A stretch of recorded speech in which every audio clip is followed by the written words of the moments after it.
पूनम, तू मला एक गोष्ट सांग. आई तुलाच बोलली का राधिका वहिनीला बोलली? कशी गोष्ट करता हो तुम्ही? दोघीले बोलल्या ना, दोघीले बोलल्या. राधिका वहिनीले बोलल्या आणि मलाही बोलल्या. तुम्ही असे कोण विचारून राहिले? आता तुम्ही मग डोकं खराब करता काय? एवढं ऐकूनच ऐकून राहिली म्हटलं सकाळपासून, तर आता तुम्ही बोलायला बसून गेले काय? बोलायला बसासाठी. मी थेनी म्हणून राहिलो. एकटं पाय, आपण म्हटलं हे असं लग्न केलं. मी तुला म्हटलं पडून आणलं म्हटलं. आता आता आपला खर्च तर आहेच किती की म्हटलं तरी. आपल्याला खर्चाले लागलाय, खायले प्यायले सगळं शायला लागलाय. आता सध्या आपल्याला गरज आहे ना. तू कायले बोलतो आईसोबत? कायले जास्त चपर चपर करतो? सध्या चुप राह. आपली नोकरी लागेपर्यंत तरी चुप राह. आणि त्या पाहिलं नाही काय राधिका वहिनीले म्हटलं किती बोलते आई, किती बोलते म्हटलं. माझ्यासमोरही बोलते, दादासमोरही बोलते, सगळी समोर बोलते म्हटलं. पण राधिका वहिनी बोलते काय? आज पाहिलं त्या दादा कशी केर घेऊन राहिला होता आईची. म्हणजे वायशी आपण व्हाव आहे नाही काय? तू बोलून बसशील आणि वायशी होऊन जाशील. मग म्हटलं हिस्सा घ्यायचा वेळी ना, तर मग म्हटलं बाबा नाही काय दादाला जास्त हिस्सा देऊन म्हटलं. ना आपल्या नशिबी कमी येऊन जाईल म्हणून. एकटं म्हणून तुम्ही असं लग्न केलं म्हणून, आणि उलट म्हणून तुम्ही बायको अशी करते म्हणून माझ्यासोबत म्हणून. ते पाय ना कसं गोड गोड बोलून राहते म्हटलं दोघी नवरा बायको. ना राधिका वहिनी काही बोलते आईले, ना दादा काही बोलते. दादा बाबासोबतही प्रेमाप्रेमाने घेते, आईसोबतही प्रेमाप्रेमाने घेते म्हटलं. त्याला बरोबर समजते कोणती गोष्ट कशी घ्या म्हणून. आणि बायकोही तशीच आहे म्हटलं. आणि तू पाय तू यानं म्हटलं आज मला दादासोबतही बोलायला लागलो आणि बाबासोबतही बोलायला लागलो. त्या खोपडच गरम करून टाकलं होतं मग. कसे बोलता हो तुम्ही? कसे बोलता अंकुची तुम्ही? म्हणजे तुमच्या एवढी बोलान तर मग आम्ही काय चुप बसाव काय? चुप बसाव काय आम्ही? बस पुतल्यासारखं आहे का तुमच्या आईचं? आहे ना, काही बोलते आमच्या आईले बोलो, बाबाले बोलो, आम्हाला बोलो. आमचं खात्याचं काढो, काही काढो, बस आम्ही चुप बसा ना. चुकल्या पैशासाठी म्हटलं. चुलीत गेला तो हिस्सा फिस्सा कायचा हिस्सा आहे तर एवढं नाही राहिलं होत म्हटलं मग आपण चुप. आणि जर तुमच्याकडून मला पोचणं निघून राहिलं होतं तर मग तुम्ही तेव्हाच म्हणा लागत होतं. मी केलंच नसतं ना लग्न, आलीच नसते तुमच्यासोबत. जेव्हा तुमच्याकडून नाही होऊन राहिलं होतं तर तेव्हा तर तुम्ही मोठी लाडी गोडी लावली. नाही करून घेऊ आपण, सांभाळून घेऊ आपण. आता म्हटलं तुमच्या इथं म्हटलं घास मोजून राहिली. घास मोजासाठी किती खाऊन राहिले, काय खाऊन राहिले. आणि म्हटलं माझ्याकडून आता बर्दाशीच्या बाहेर चाललं म्हटलं. तुमच्या इथं म्हटलं दिवसभरापासून सोचतो विचार डोक्यात घुमून राहिला. आणि तुम्हाला किती सहज आहे बोलणं. चुप बस म्हणून. ऐकून पहा ना जरा, असं ऐकून पहा मग वाटते कसं चुप बसा लागते म्हणून. अरे तर मी तर थेस म्हणून राहिलो तुले. राधिका वहिनी पाहिजे कशी चुप असते. राधिका वहिनी बोलते काय? राधिका वहिनीला माहिती आहे ना, जर आपण याच्यासोबत चांगलं राहिलं तर आपल्याला मस्त भरगतचा हिस्सा भेटते. आईचाही भेटते आणि बाबाचाही भेटते, वावर शेत भेटते, सगळं काही भेटते. ते म्हटलं गोडी गुलाबी लावून म्हटलं आपला बरोबर सारखं करून राहिले ते मतलब. तुला समजून नाही राहिला ना, तू मॅट आहे ना. तू साधे सुधे पणात केली म्हटलं. भडबड इकडे भडबड करतं तिकडे भडबड करतं. ते दोघं नवरा बायको म्हटलं डोक्यानं घेऊन राहिले. नाही तर असं असन का राधिका वहिनीच लावून देत असून तुझ्या मागं. का ते बोलत नसन का पा हे चबऱ्या इले लावून द्या आणि तू तशी करतो मग. अहो अंकुची मॅडगेट झाले काय तुम्ही? तुमच्या आईचा दोष का वहिनीवर टाकता काय? नशिबाने भेटली म्हटलं अशी वहिनी तुम्हाला. मला तर कधी कधी असं वाटून राहिलं का तुम्ही पूर्ण मायसारखीच आहे. तुमच्या आईसारखीच आहे म्हटलं तुम्ही. तुमच्या आईचाही दिमाग उलटा चालते आणि तुमचाही उलटा चालून राहिला आता. पहिले तर असे विचार नाही करे तुम्ही. तुमच्या विचारांनाच प्रभावित झाली होती म्हटलं मी. आणि आता कोण असा विचार करून राहिले तुम्ही? चांगल्या माणसाचा विचार चांगलाच करा लागते. राधिका वहिनीनं थोडं म्हटलं त्याला का तिच्या आईच्या घरी जा, तिचं खाणं काढा आणि तिचं पेनं काढा. त्यानं म्हटलं काय? उलट विचार त्यालाच किती बोलल्या त्या. त्याच्या आई बाबावर गेल्या म्हटलं, त्याच्या घरावर गेल्या, काय गेल्या, त्याच्या गरिबीवर गेल्या. ते नाही दिसत का हो तुम्हाला? दिसासाठी जाऊ दे बाप्पा. तुमच्यासोबत बोलणं म्हणजे मॅट होणार पप्पा. कसाच नाही असा विचार करून घेतला आणि कसाच नाही असं वाटून राहिलं होतं. नाही कोणी तर तुम्ही तरी माझ्या साथ देईन तर तुम्हीच असे म्हणून राहिले. कायले बोलली आणि काऊन बोलली तर बाकी तर म्हणतेच का पूनम चबरी आहे. पण तुम्ही तर द्या साथ. म्हटलं नातेवाईले आपण जर एखादी गोष्ट बोलू ना, त्याला सांगू ना समजावून, तर कमीत कमी त्याचं बोलणं तरी कमी होईल आम्हाला. तुम्ही चालले जाता बाहेर, मग रात जा नाही तर ऐकासाठी काय बोलते ते, कशा रंगारंगाच्या बोलते तर रंगारंगाच्या बोलाले. हे पाय पूनम, आता मी काय म्हणतो तुले, जिथं अशी बळजबाजी झाली, जिथं म्हटलं आई आली तिथून आपण हटून जायचं, बिलकुल हटून जायचं म्हटलं. पाय सध्या आपल्याला नोकरी पाणी काही नाही. नोकरी पाणी लागायला म्हटलं 1-2 महिना लागते. तेव्हापर्यंत तरी तुला बर्दाश्त करायला लागल. बर्दाश्त करायला लागून तुले. आणि आईली म्हणू तर काय म्हणू, मी काय म्हणू सांग. एकटं म्हटलं मी लहान या घरचा. आताच दादाला बोलायला बसलो म्हटलं तर बाबांनी मला टोकलं. बाबा रागावले मायावर. कोणाला बोलू मी? एकटं म्हटलं आपण आपली तशीच नस दबली आहे. आणि त्याच्यात हे अशी कारनामे होईन घरात तर मग झालं. हे काय पुन्हा गोष्ट ऐक तू. सध्या गोष्ट ऐक म्हटलं. एक आपलं लग्न बरोबर व्यवस्थित म्हटलं त्याच्या मनानं काही झालेलं आहे नाही. एक राग आहे म्हटलं त्याच्या मनात आपलं कुठं ना कुठं, का आईली असं वाटते का याचं लग्न केलं असतं चांगलं झालं असतं. तिचे काही अरमान असं. आता म्हटलं त्याच्यात म्हटलं तू अशी करतो, एकदम तोंडी जातं, चांगलं नाही आहे ना हे असं. आणि जाऊ दे, मी मान्य करतो ना, आईचीच गलती असन, तुझी गलती नाही, वहिनीची गलती नाही, आईची गलती असन. पण सध्या म्हटलं, सध्या नोकरी लागेपर्यंत तरी चुप बस. नोकरी लागेपर्यंत काहीच तमाशा नको करू म्हटलं. एक वेळ आपल्याला नोकरी लागली ना, तर मग आपण येईल काही गिनानू नाही म्हटलं. एक वेळ आपल्याला नोकरी लागू दे फक्त. तू जॉब कर आणि मी जॉब करतो, तेव्हा येईल दाखवू का पैशाचं कसं असते म्हणून, पैसे कमावणं कसं असते. मग म्हटलं नाही, हे आपल्या हाताखाली येईन ना सगळेचे सगळे, तर मग मी तुला सांगन. आपल्याला काय कमी पैशाची नोकरी लागेल काय, चांगलीच नोकरी लागते म्हटलं. एवढी मोठी आपल्याजवळ डिग्री आहे, सगळं काही आहे. फक्त रिझल्ट लागल्यापर्यंत तू चुप बस. समजून घे मले, माझी मनस्थिती समजून घे, फक्त रिझल्ट लागेपर्यंत.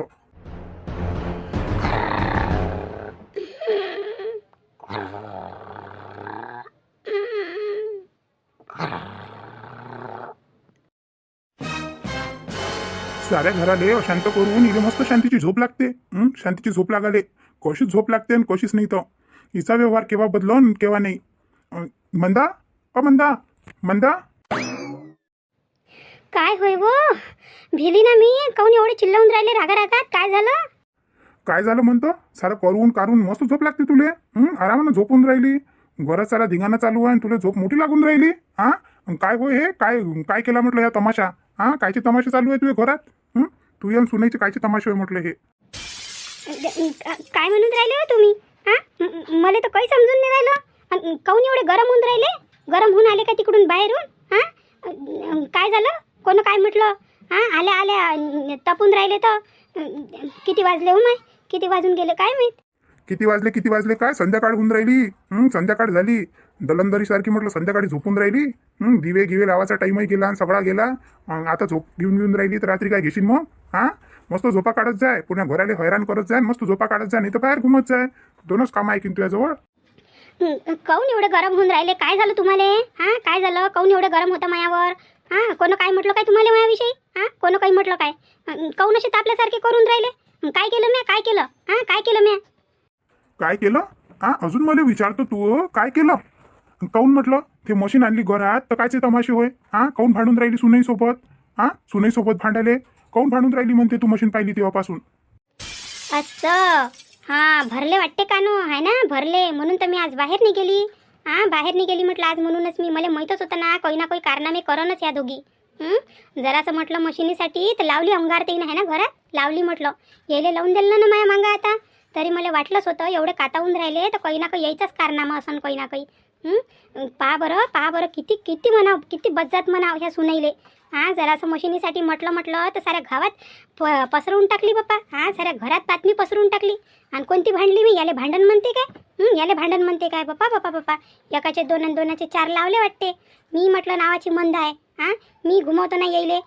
तेले काय वाटून राहिलं म्हटलं सुनईले? का तेले असं वाटते का सासूलेच्या मागं लावून देईन सगळेचे सगळेले तर सासू दाबून जाईन, मग आम्हाला जे करायचं आहे ते आम्ही करन. मग सगळ्याच्या तर मनावर आहेच त्या. मग इले चांगलं ठेचमार होऊन जाते. लय हुशार आहे ना बाई, लय हुशार आहे. पण दाखवतो ना मी आता तेले दाखवतो. माय बाई असं म्हटलं काय होतं येईनं? सुनाईनं असं म्हटलं म्हणून मी भांडून राहिली म्हणून? अहो मी भांडली काय त्याच्यासोबत? काही बोलते त्या. त्याच्या तोंडात जसं येऊन राहिलं तसं बोलून राहिले म्हटलं मायाविषयी बोलाले. मी कायले भांडण मॅटगीट झाली काय मी? फक्त एवढंच म्हटलं मी तेले.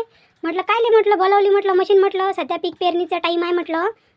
वावरात पैसा द्यायला लागते म्हटलं. कायले फालतूच त्रास दिला म्हटलं. पीक पेरणी झाली असती त्याच्यानंतर पाहिली असती, नाही तर ते पुराणी होती ते दुरुस्त केली असती. एवढंच म्हटलं फक्त मी. त्यानं काय म्हटलं तुम्हाला भांडून राहिली? बापा काय होय बाप्पा सुना. बस जमलं. ह्या अशा सुना पाहिजे प्रत्येकाच्या घरात आहे ना. म्हणजे बोलणंही गुन्हा झाला बाप्पा या घरात, तर बोलणंही गुन्हा झाला. कोणालाच आपण काहीच नाही म्हणू शकत. फक्त आपलं तोंड शिवून ठेवा लागते आणि एका जागी बसा लागते बाप्पा. आता तर स्वतःच्या घरातच चोर झाली मी. स्वतःच्या घरात चोरसारखं राहा लागते मले. कोणाला मी काही बोलू नाही शकत, कोणाला मी काही करू नाही शकत. बाप्पा म्हणजे एवढा राग तेले, एवढा राग माझ्या बोलण्याचा. भांडली म्हणते माय बाई. अहो मंदा जास्तीचे नाटकं काही करू नको. मला माहिती आहे तुझा स्वभाव. आणि काय काही गरज होती काय? पण काही गरज होती काय? आणि म्हटलं मॅनी आणली ती मशीन, मॅनी आणली, पिंट्याने आणली म्हटलं. म्या नाही म्हटलं होतं त्याला. मला म्हटलं त्यानं आणि बाबा म्हणे मशीन पाहिजे म्हणे. त्याला म्हटलं मी बाबू म्हटलं सध्या माझ्याजवळ काही जमत नाही म्हटलं. तर त्यानं म्हटलं त्याची पगार झाली तर त्यानं आणली मशीन, त्याला चालली. आणि तू म्हणून राहिली का मी आणली म्हणून भांडून राहिली त्याच्यासोबत. आणि घरात एवढं जण राहते, त्यानं आणली काय मी आणली काय? पण म्हटलं त्या गोष्टीवरून त्या एवढं मोठं वाजलेलं. तिला काय बोलली म्हणते तू राधिकाले? तिच्या आई बाबावर गेली. ते तिचं खाणं पिणं काढलं म्हणते. माय बाई हेही सांगितलं काय हो तुम्हाला? मी कुठं बोलली त्याले कव कैक बोलते त्या कैक बोलते. ते म्हटलं तुमची लाईनी सून म्हटलं काय चबर चबर करते, काय तोंडी तोंडी येते म्हटलं. काय तोंडी तोंडी येऊन राहिली होती मला कैची काही बोलून राहिली होती म्हटलं. तुम्ही फिरायला जाता आणि बाहेरचं खाता ढमकन टमकं काही बोलली म्हटलं. त्याच्यावर बोलले मी तू पाहून आली म्हणून. का त्याच्यावरही नाही बोलू मी, त्याच्यावरही नाही बोलू मी. बस चुप राहू, ऐकू द्यायचं. तुम्ही काय म्हणता चुप राहू. मी आता म्हटलं एवढा मोठा वाद वाढवलाही नव्हता. त्यानं सांगितलं एवढी सांगितली काची तुम्हाला, एवढी गोष्ट सांगितली. बापा बापा बापा बापा काय काळा आहे माझ्याविषयी त्याच्या मनात. तुम्ही सासा आणि सुना दोघी मिळून म्हटलं मला मॅट करून द्या टाकायच्या होय. वावरातून माणूस कसा येते कसा नाही. एक तर म्हटलं बाहेर दुनियाभराची टेन्शन आहे, मजूर काही भेटून नाही राहिला वावरात. तिकडे ट्रॅक्टरवाला काही ट्रॅक्टर घेऊन येऊन नाही राहिला म्हणते फसते करून म्हटलं ते वावर तसंच राहून राहिलं. दोघे बापले रोज चाललो आणि रोज वापस येऊन राहिलो. घरात नाही आलं म्हटलं तर दुनियाभराचं टेन्शन राहते आपल्याला, तर तुमचं ऐका लागते. ऐकासाठी हे काय तमाशे लावून ठेवले तर घरात. तुले म्हणतात तुझं काम आहे का सुनाईला घेऊन चालणं. सुनाईला घेऊन चालणं बरोबर घर पाहिणं. तर उठली सुटली एक तर तू बाहेर जातो, नाही तर घरात काही ना काही तमाशा करतो. घेऊन चालून तर मी एक वेळाही नसन पाहिलं तुले का हो बा त्या सुनेसोबत चांगली राहिली असन. का तिला समजून घेतलं असन, का हिडून मिळून राहिलं असन. एक दिवसही पाहिलं ना. राधिकासोबत पाहिलं ना, हे नवीन आली पोरगी हिच्यासोबत पाहिलं. चल मी मान्य करतो ते लाईनी जराशी तोंडावरच बोलते, जराशी चबर करते. पण राधिकाचे मायबाप कायले काढले त्या. ते पोरगी तर किती जीव तोडते घरात. म्हटलं तू आवाजाच्या पलीकडे जात नाही ते पोरगी. तिच्या मायबापापर्यंत चालली गेली तू. म्हणजे तू किती शेपारली हो म्हणता तू. नाही व काही बोलते त्या. मी कायले केली, मी नाही गेली. मी काहीच नाही म्हटलं खोट्या बोलते त्या. तुम्हाला म्हटलं मायापासून दूर करते का तुम्ही माझ्यासोबत चांगले नाही राहिले पाहिजे बा म्हणून. नाही तर लय म्हटलं त्याच्या मनात काळा आहे म्हटलं. काही बोलता काय, मी थोडी ना गेली तिच्या मायबापावर. मी कायले जाईन म्हटलं. तुमच्यासोबत चांगलं बोलतेत म्हटलं आणि माझ्यासोबत दोघी जणी भांडतेत. तुम्ही गेले ना तर दोघीच जणी भांडतेत म्हटलं माझ्यासोबत. जेव्हा खावायला विचारा तर आता म्हणाव ना तर अर्ध्या घंटा आणून देते म्हटलं दुपारचं जेवण. तुम्हाला काय माहिती आहे व घरातलं, तुम्ही काय घरात राहता काय. तुम्हाला काहीच माहीत नाही म्हटलं. त्याच्या दोघीच्याही पोटातलं काळ झालं म्हटलं. आपली राधिका पहिले अशी नव्हती. राधिका तर चुटू ऐके, चुटू काम करे, चुटू सगळं काही करे. पण म्हटलं जेव्हापासून हे आली ना लाईनी तेव्हापासून म्हटलं तिचंही पाय फिरून गेला. तिचंही म्हटलं डोकं जास्त चालून राहिलं आणि कुकडे बोलते तेही बोलायला लागली म्हटलं. तोंडाला तोंड.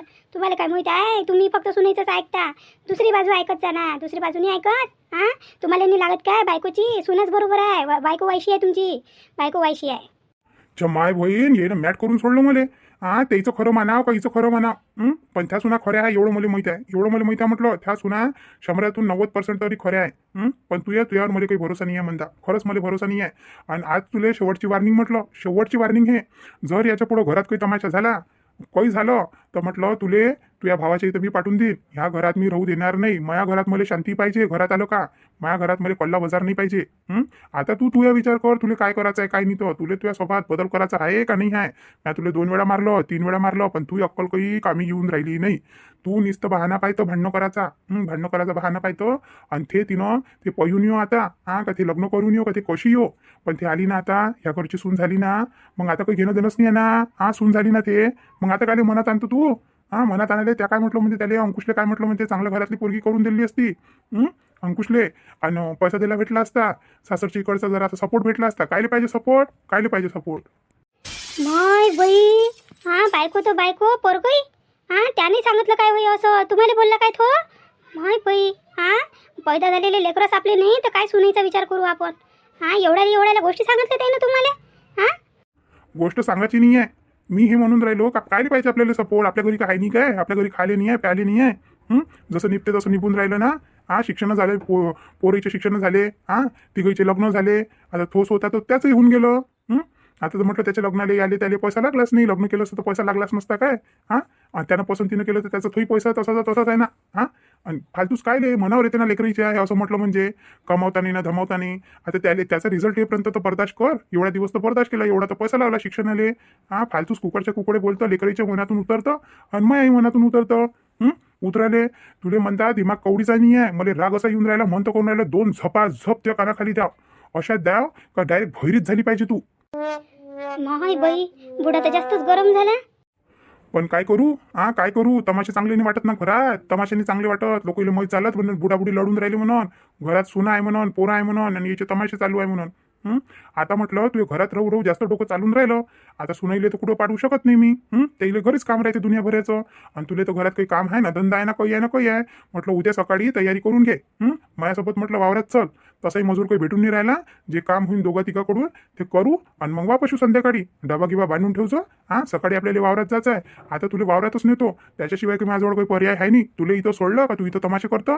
आणि मी एवढी आता माझ्या अंगात ताकद राहिली नाही की मी सगळीला समजवू शकू. म्हटलं लेकरं आता मोठे होऊन राहिले, त्याचाही दिमाग चालून राहिला. मग घर फुटून जाईल म्हटलं. आता बिलकुल तू वावराची तयारी करजो सकाळी. आणि चल जो म्हटलं जराशी फुली गिली लावून घेऊ आपण. आणि जरासं तुझे हातपाय मोकळे होते. आणि वजनही कमी होते, थैल्यासारखं वाढून राहिलं तर. काय म्हणून राहिले हो? मायाकून होते काय वावरातलं काम? मायाकून नाही होत. मी तर बिमार पडून जाईल. मी गिनी आत वावरात. काही गी नाही पडत बिमार, काही गी नाही पडत. त्या शांता वहिनी एवढ्या वयाच्या होऊन राहिल्या, तुझ्यापेक्षा किती वय आहे तिले. त्या बिमार नाही पडून राहिल्या आणि तू बिमार पडून जाशील काय? 4 दिवस जाशील, सवय लागून जाईल म्हटलं वावरात जायची. बिमारी पडली तर मी घेऊन जाईन दवाखान्यात. तू काही काळजी नको करू त्याची. पण सकाळी सकाळी म्हटलं तयार राहायचो वावरात जासाठी. आता लय झालं म्हटलं, लय झालं. आणि नाही वावरात येशील तर मी संध्याकाळी तुझ्या भावाला फोन लावतो. बिलकुल चालली जाजो. आणि महिना 2 महिना तिकडेच राहायचो म्हटलं. याचं काही काम नाही आहे. विचार करून घेजो. वावरात चालायचं आहे, तुझ्या भावाची इथं जायचं आहे.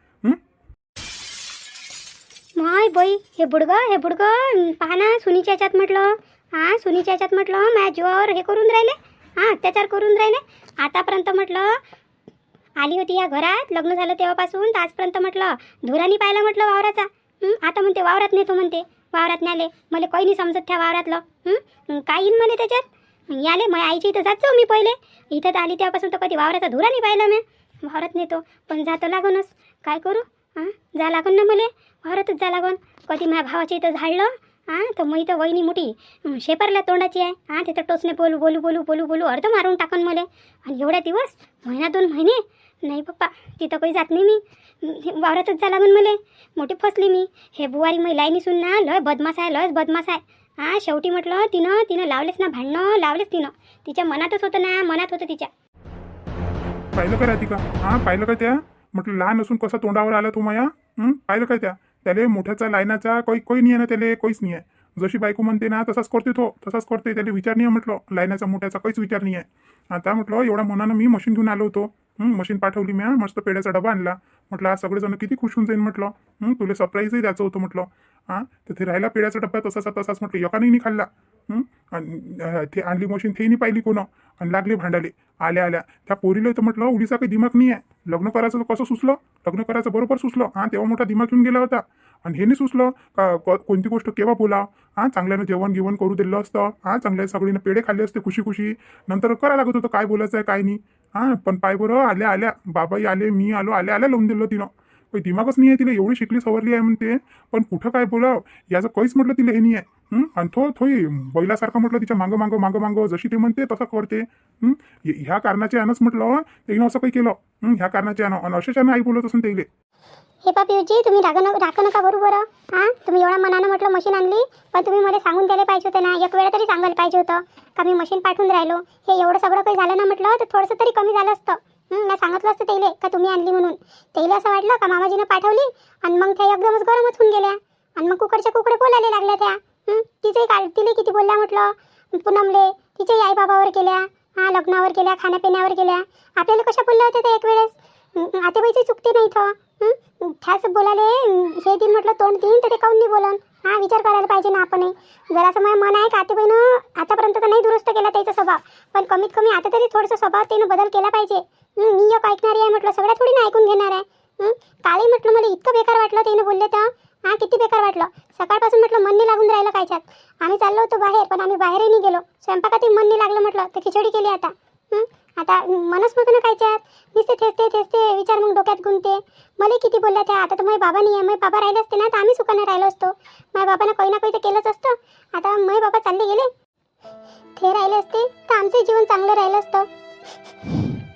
आता देवानं आमच्या बाबाला बोलून घेतलं तर आम्ही काय करावं. आते बाई नुसतं आईचं बाबाचं नुसतं काढत राहते, काय बोलत राहते. नाही होत हो पिऊची, एवढं बर्दाश्त नाही होत ना. केव्हापर्यंत बर्दाश्त करावं आम्ही. राधिका मला माहीत आहे मग आई किती काही बोलली तरी तू तिला उत्तर देत नाही देत तू तिला उत्तर. पण म्हटलं माझ्याविषयी कोणी असं म्हटलं ना तर मै मन दुखते. आता काय करू, तिचा स्वभाव नाही बदलत तर काय करू सांग. आता म्हटलं ते पूनम एवढी बोलली ना तर मग मन असं करून राहिलं होतं का तिला काय बोलू काय नाही. पण गलती माझ्या आईची आहे तर कोणाला सांगू, सांग कोणाला सांगू. आईच्या तोंडावर काही जाऊ नाही शकत. काय म्हणू आईले, आईसोबत भांडू? बाबाला जास्त टेन्शन देऊ नाही शकत. मी तर फसलो आहे ना, मी तर फसलो आहे. आता वेगळे राहून पाहिलं आपण, वेगळे राहून पाहिलं त्या घराचा ताल कसा राहते तर काय करतो मग, काय करतो तू सांग. आता पाहू ना, पाहू. मी म्हणतो तिले समजावण्याचा प्रयत्न करतो मी. काही तुझ्या स्वभावात जरा तरी बदल कर, घरात जराशी सुख शांती राहील. तू मन भारी नको करू. भारी कायले करतो, मी आहे ना, मी आहे. तू पण भारी नको करू. जाऊ दे पिऊची, मी पाहतो तिकडे. किचनमध्ये पाहतो जरासं जाऊन. माझ्या आईनं असं वाटते का, माझ्या आईला असं वाटते का आम्ही चांगलं राहिलंच नाही पाहिजे, खरंच नाही राहिलं पाहिजे. आज म्हटलं एवढं प्रेम आमच्या दोघं भावात म्हटलं जराशा गोष्टीनं म्हटलं एकामेकाच्या तोंडासमोर उभं होतं आम्ही. किती बेकार वाटून राहिलं, मला बेकार वाटून राहिलं, त्यालाही वाटून राहिलं असं. काय करावं आईचं, काय नाही म्हणतं असं करते. काय फालतूच वेगळे वेगळे विचार येते डोक्यात विचार यासाठी.